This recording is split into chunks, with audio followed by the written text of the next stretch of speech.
It was a great piece of management from Antonio Conte to drop David Luiz. It showed his willingness to look at anyone in the team and say, if you're not doing well, we are going to change it.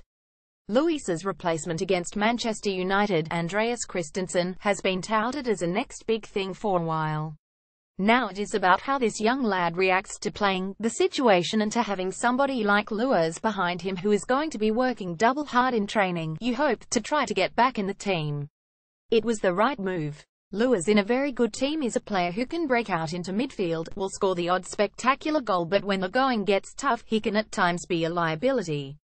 Conte has looked at it and said, great player, take a step back, get back to basics. I'm going to give the young lad a chance and I want to see a reaction. Antonio Conte made a big call for the win over Manchester United. Image Reuters, or that's at least what he should have said. These days that is a risk, because with these big-name players, being left out of the team for a game or two means they are on the phone to their agents and he might be at AC Milan or Bayern Munich in January. A weak manager wouldn't want to tackle the big names in his squad.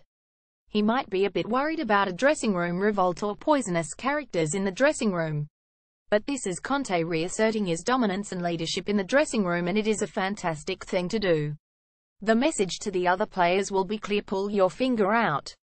And in a dressing room that hasn't got John Terry, Frank Lampard and Didier Drogba anymore, it's a chance for Conte to say those guys are gone. I'm the boss now. David Luiz was dropped after his performance against Roma. Image Reuters. I'm a huge fan of Burnley and Brighton, who are in the top 10 11 games into the season. But I have to say this season's Premier League, other than Manchester City, who have been the epitome of consistency under Pep Guardiola, has me scratching my head.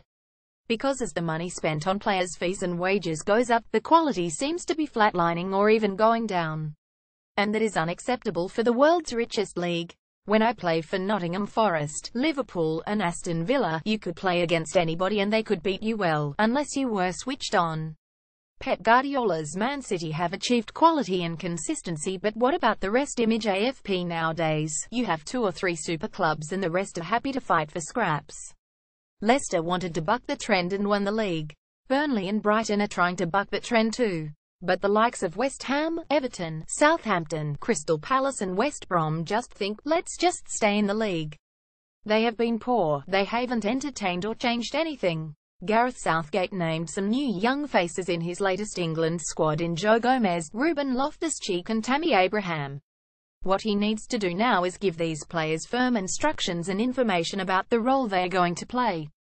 Is it about just giving them experience of being with the Three Lions, or have they got a real chance of getting into Southgate's squad and team for the World Cup in Russia next summer? I remember when Frank Lampard and Rio Ferdinand came along to our 1998 World Cup qualifier against Italy, when we drew 0-0 and got the point we needed to qualify. Ruben Loftus-Cheek has been given a senior England call-up. Image PA. They were only coming along for the ride, and Glenn Hoddle told them that. It is important that Southgate left is just as clear and concise with his current squad. Players are very bright people, despite some of them appearing to be the opposite. And if they feel they are just being brought along to fill the space of a squad member that doesn't want to turn up, or has decided to toss these 2 friendlies off because we are in an important part of the season, they will quickly know.